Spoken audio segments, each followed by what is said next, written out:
Hello gamers, Agafor here with an AK101 guide for experimental 0.47. I've seen a lot of you asking how the AK101 will stack up against the AKM and M4A1, so in this guide I'm going to be doing comparisons between these guns as we go. Several guns have been added to 0.47, the most noteworthy is the AK101 as the third machine gun to be added to DayZ Standalone since release. The AK101 can only be found in the long barracks and spawns in the same place as the AKM. This is the only location where you will find the AK101 or AKM for now. However, the magazines for the AK101 and AKM can be found in most military spawn points, and if you're lucky, you will find one in the police station or construction yard. For the AK101 there is only one magazine, a 30 round clip that cannot be spray painted. I found 2 AKMs and 2 AK101s from searching 60 to 70 long barracks buildings, so you'll have a 1 in 15 chance of finding either an AKM or AK101 in an unlooted long barracks. I found my first AK101 in the 4th room on the top bunk, and the second one I found was in the 5th room on the floor away from the bunk. The AK101 takes 5.56 rounds and can be chambered. The only other gun to take the 5.56 round is the M4A1, and as you can imagine, these rounds are pretty hard to get your hands on compared to the rounds used by the AKM.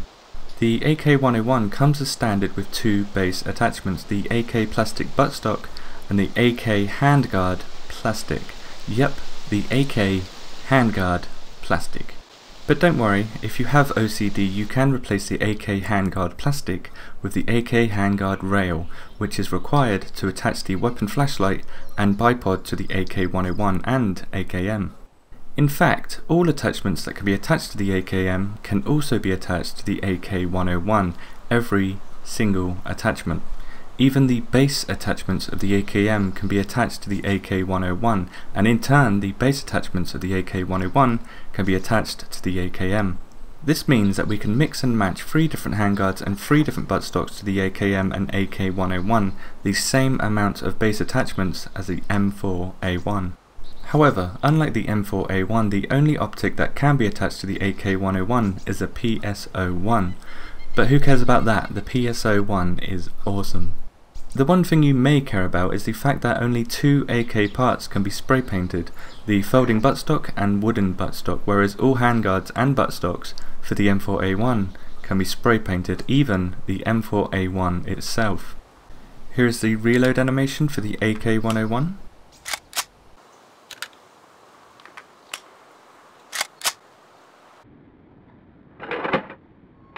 Much like the AKM, the AK101 only has one fire mode, full auto, firing 10 rounds per second, exactly the same as the AKM. Another similarity between the AKM and AK101, surprisingly, is accuracy. I ranged the zombie at around 600 meters.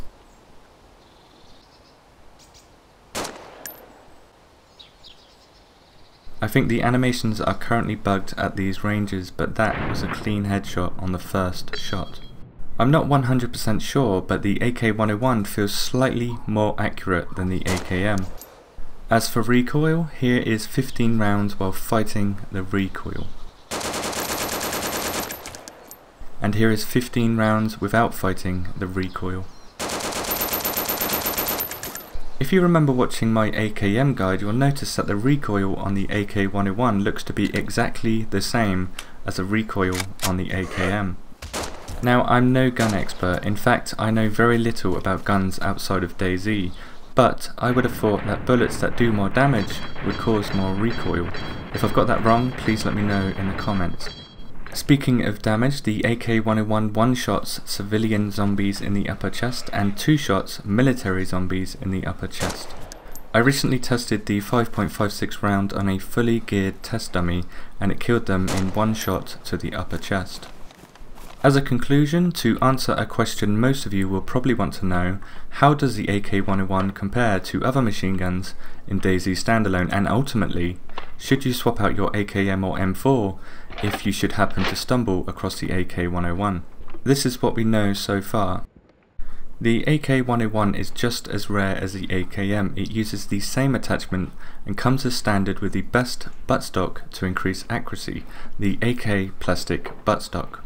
Yes, the ammo for the AKM is much easier to find, but the magazines for the AK101 share the same spawn point as AKM magazines. This means you will find an AK101 and magazine in roughly the same time it takes to find the AKM and magazine. To give you an idea of the rarity of these AK magazines, I found 3 AK magazines in one sweep of the tents at Balota, just the tents, and that's without loot spawning in the tents with wooden floors. Now to knock the AKM out of the park. The AK101 is more accurate than the AKM, and the AK101 does more damage per second and more damage per round. I honestly love the AKM, but the AK101 is just too good to pass up. So what about the M4A1? It does the same damage because it uses the same rounds as the AK101, and with the right attachments it's pretty accurate too. On top of this, the M4A1 has less recoil, can be fully spray painted, and turns much faster than the AK101. The AK101 on the other hand is much easier to find, is more accurate, has the PSO as an attachable optic, has magazines and attachments that are much easier to find, and best of all, fires 2 more rounds per second, therefore it inflicts more damage per second. All in all, the AK101, in theory at least, stands as the best machine gun and questionably the best gun we've seen so far in DayZ Standalone. Of course, that is based on your personal preference, but from now on, I will be hunting down the AK101 as my weapon of choice. Which weapon are you going to roll with in 0.47 and why? Let me know in the comments.